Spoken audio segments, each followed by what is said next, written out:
China के साथ कितनी देर लड़ सकेगा। अगर ईरान इतनी देर लड़ सकता है, यूक्रेन 4 साल तक लड़ सकता है, तो Taiwan with passive support from the America. Japan and USA कब तक लड़ पड़ेगा, ये कह नहीं सकते। वॉर बहुत अनप्रडिक्टेबल है सर, आप बिल्कुल ठीक कह रहे हैं। ईरान और अमेरिका इसराइल की जंग को देख लीजिए, यूक्रेन रशिया को की जंग को देख लीजिए, क्योंकि जो मुल्क कमज़ोर दिखाई दे रहे थे, जब वो जंग में कूदते हैं तो जो बड़ा मुल्क है उससे ज़्यादा शक्तिशाली वो दिखाई देते हैं। ईरान एक is one of the example. Abhishek sir, चलिए, संजीव सर भी कह रहे हैं कि अमित मुझे नहीं लगता कि जंग होगी, हमारे डिफेंस एक्सपर्ट भी कह रहे हैं कि अभी सिचुएशन ऐसी नहीं है, अमेरिका फ्रीली और फर्स्टली इसमें वॉर में नहीं जाने वाला है। लेकिन अगर आप इंटरनेशनल जियोपॉलिटिकल सिस्टम के अभिषेक सर बात करिए, चाइना कहीं ना कहीं डोमिनेशन में तो बिलीव करता ही है, वो डोमिनेट करना चाहता है। ईरान का मसला देखिए, ईरान को भी बैक विंडो सपोर्ट हो रही है, पैसा, टेक्नोलॉजी, वार, वेपन्स और तमाम चीज़ें वहाँ पर जा रही हैं। रशिया भी कमोबेश इसी चीज़ में लगा हुआ है। अमेरिका जिस डोमिनेशन से डरता है चाइना के, वो कम तो हो नहीं रहा है। चाइना का डोमिनेशन तो लगातार बढ़ता जा रहा है, अमेरिका चाहे लाख कोशिश कर ले। तो ये जो फियर है अमेरिका के अंदर कि भाई ताइवान पे अगर फुल फ्लेज कब्जा हो जाता है तो हमारा एक जो टैक्टिकल पॉइंट है हमारा, वो खत्म, हमारे हाथ से चला जाएगा। लेकिन चाइना के डोमिनेशन को रोकना इतना आसान है क्या? अमेरिका जो कोशिश कर रहा है कि कहीं आप कामयाब होता देख रहे हैं अमेरिका को सर? नहीं, जी हाँ, बिल्कुल। अगर 2008 के फाइनेंशियल क्राइसिस के बाद से देखें तो वैश्विक राजनीति में, वैश्विक सुरक्षा के मामलों में अमेरिका ने एक रिट्रीट लिया, एक विड्रॉल हुआ है। और उसके बाद से चाइना और ज्यादा असर्टिव हुआ है, चाइना और ज्यादा प्रभावी हुआ है। हम्म। तो चाइना ने अपनी वैश्विक भूमिका को भी पूरी तरीके से परिभाषित किया है। हम्म। इसीलिए हम इंटरनेशनल रिलेशंस की भाषा में चाइना को एक रिविजनिस्ट पावर के रूप में देखते हैं, उसको रिविजनिस्ट पावर के रूप में आइडेंटिफाई करते हैं। और आज के समय में अगर हम ग्लोबल पावर के रूप में देखें तो कहीं ना कहीं चीन और अमेरिकी दो शक्तियां हैं जो वैश्विक महाशक्तियां हैं। और दोनों के बीच टकराव भी होता है, दोनों के बीच अंतर भी है, और दोनों के बीच आर्थिक सहयोग भी होता है। ताइवान के मामले में मुझे लगता है कि अभी जो चीन की सैन्य शक्ति है और जिस प्रकार की भाषा चीन के नेताओं ने हालिया में जो चीन का जो संसद का अधिवेशन हुआ उसमें दिखाया, और जिस प्रकार से एरियल ड्रिल किया है, तो कहने की चाइना एक मिलिट्री पोस्चरिंग या एक मैसेज देने का प्रयास कर रहा है कि अगर किसी भी प्रकार का प्रयास ऐसा होता है कि ताइवान के अलगाववाद को, ताइवान के सेपरेटिज्म को बढ़ावा दिया जाता है, तो चीन सैन्य कार्रवाई करने से या सैन्य हमला करने से भी पीछे नहीं हटेगा। उसके साथ साथ जो जहां तक अमेरिका और चीन के संबंध की बात है, ताइवान अपने आप में एक बहुत बड़ा सेमीकंडक्टर का हब है। ताइवान की एक फर्स्ट आइलैंड कंट्री है। ताइवान एक इंपॉर्टेंट आइलैंड है पैसिफिक में। तो अपनी स्ट्रेटेजिक लोकेशन के हिसाब से भी न सिर्फ चीन के लिए बल्कि अमेरिका के लिए भी उपयोगी। लेकिन अगर वैश्विक राजनीति में हम बात करें तो चाहे वो टेक्नोलॉजी का मामला हो, चाहे वो मिलिट्री का मामला हो, चाहे वो और ग्लोबल ऑर्गेनाइजेशन के प्रेजेंस का मामला हो, जिस प्रकार से हम एक नए ग्लोबल साउथ का इमरजेंस देख रहे हैं, जिस प्रकार से हम एक नॉन वेस्टर्न वर्ल्ड ऑर्डर की बात कर रहे हैं, उसमें चाइना एक इम्पॉर्टेंट प्लेयर है, भारत भी उसमें एक इम्पॉर्टेंट प्लेयर है।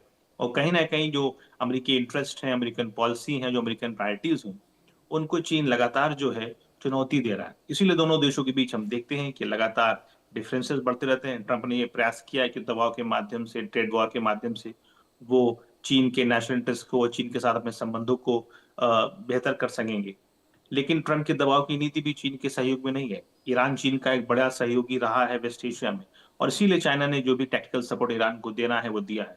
ऑपरेशन सिंदूर के समय में भी आपने देखा कि किस प्रकार से जो चाइनीज लॉजिस्टिक सपोर्ट था वो पाकिस्तान को दिया है, क्योंकि पाकिस्तान के साथ दक्षिण एशिया में उसके बेहतर संबंध है। तो मुझे नहीं लगता कि अमेरिकी दबाव या अमेरिकी डर जो चीन की भूमिका है वैश्विक स्तर पर उसको बहुत ज्यादा प्रभावी कर पा रहा है। और चीन अपने राष्ट्रीय हितों के अनुसार और अपने कूटनीतिक लक्ष्यों के अनुसार वैश्विक राजनीति में अपनी भूमिका को निभा रहा है।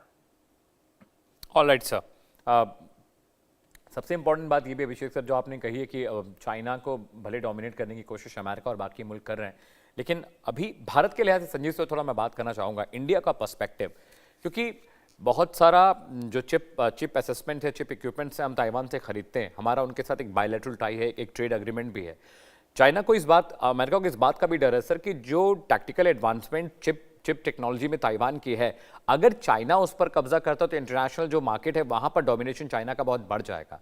ऑलरेडी उनके पास अर्थमेटिक अर्थ मेटल्स और रेयर मेटल्स का बहुत बड़ा भंडार है, और अमेरिका की मजबूरी इसीलिए है कि वो बार बार ट्रंप साहब बातचीत करते हैं जिनपिंग से, और मार्च में इनका दौरा है, हालांकि वो दौरा होगा कि नहीं होगा उसे लेकर अभी थोड़ा सस्पेंस बना हुआ है। भारत के लिहाज से सर ये जो पूरा कम्युनिकेशन, डिप्लोमेसी और जो ये मूवमेंट आप देख रहे हैं, भारत के लिहाज से किस तरह से आप इसको आंकते हैं?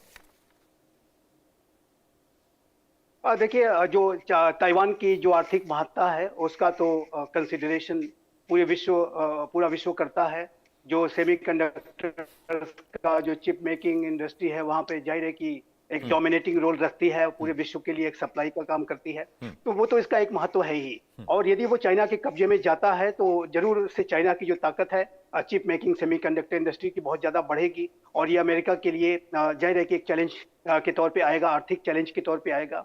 लेकिन उससे भी ज्यादा जो महत्वपूर्ण बात यह है कि यदि चाइना ने ताइवान के ऊपर एक फोर्सफुल ऑक्यूपेशन किया, वहां पर यदि रशिया की तरह से कोई so called special military operation इत्यादि लॉन्च करके उसको अपने कब्जे में अगर लेने की कोशिश की, और यदि उसने ऐसी करने में सफलता पा ली और विश्व जो है ने कोई रिस्पांस नहीं किया, तो जाहिर है कि चाइना ताइवान तक रुकेगा नहीं।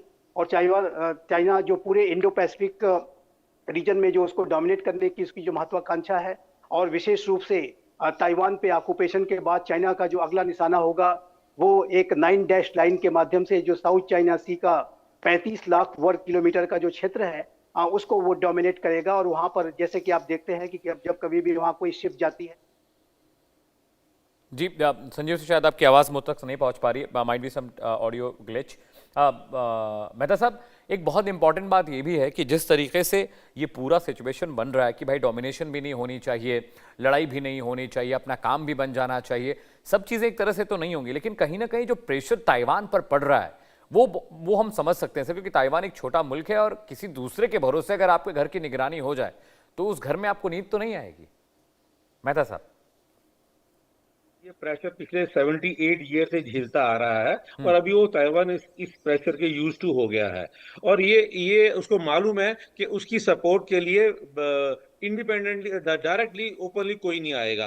वो इसीलिए वो अपना जो अपनी जो शक्ति है उसको स्ट्रॉन्ग कर रहा है, अपनी फायर पावर को स्ट्रॉन्ग कर रहा है, वेपन में ले रहा है। एक बात मैं यहाँ कहना चाहूंगा कि अभी तक इतने साल दशकों से अमेरिका इस सुपर पावर का एक टाइटल लेके घूम रहा है, और उसको इसी टाइटल से हो रहा है कि वो अकेला सुपर पावर है।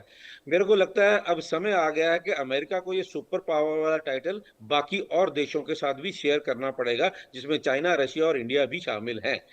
और दूसरी बात रही ताइवान के पास सेमीकंडक्टर वाली, जिस तरह से इंडिया ने अभी सेमीकंडक्टर में मेक इन इंडिया वाला बना रहे हैं, मैं अगले 5 साल में इंडिया सेमीकंडक्टर में शायद चाइना के दुनिया को सबको बीट कर पाएगा।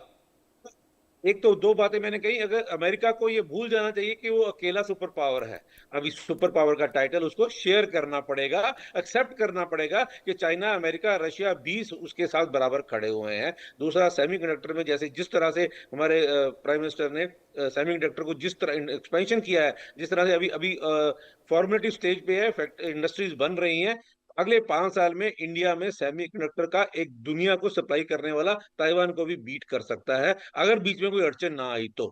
और ताइवान इस बात के लिए तैयार है कि चाइना उसके ऊपर प्रेशर डालता रहेगा, और वो उस प्रेशर को हैंडल करता रहेगा। मेरे को नहीं लगता कि चाइना कोई फोर्सफुली अटैक करके, मिलिट्री अटैक करके ताइवान को अपने कब्जे में लेगा। ठीक है, अभिषेक सर के पास मैं जा रहा हूँ, ज़्यादा वक्त मेरे पास नहीं बचा हुआ। अभिषेक सर, अभी जिस तरह के डोमिनेशन की बात हो रही है, जिस तरह के चाइना का दिमाग कहाँ चल रहा है, अमेरिका का दिमाग कहाँ चल रहा है, ताइवान पर जिस तरह का प्रेशर है, चाइना में सिविल वॉर के बाद जिस तरह से चाइना टूटा, 2 धड़े बने, ताइवान वाला हिस्सा एक अलग सोच का है, चाइना वाला हिस्सा एक अलग सोच का है, मैं चाहता हूं कि भारत के लिहाज से जियोपॉलिटिकल सिस्टम में आप कितना चेंज देखते हैं? जो डोमिनेशन अब ग्लोबल साउथ की आप बात कर रहे हैं, ईस्टर्न हेमिस्फीयर वाला जो पूरा इलाका है, वहाँ पर चाइना की डोमिनेशन भारत के लिए कितनी नेगेटिव होने वाली है सर, या भारत का ठीक ठाक रहेगा मामला?